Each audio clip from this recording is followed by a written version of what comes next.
location.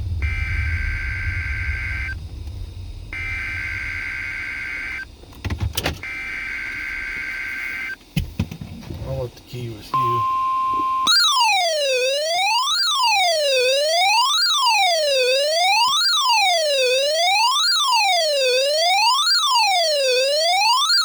State College, Pennsylvania. The tones you just heard were a test of the specific area message encoding and tone alert systems. During dangerous weather events, NOAA weather radio receivers can be activated by these systems. A message with information about a watch or warning would follow. Tests of these systems are normally conducted by the National Weather Service between 11 a.m. and noon each Wednesday. If there is a threat of severe weather, the test may be postponed until the next good weather day. Repeating, this was a test of the specific area message encoding and tone alert systems.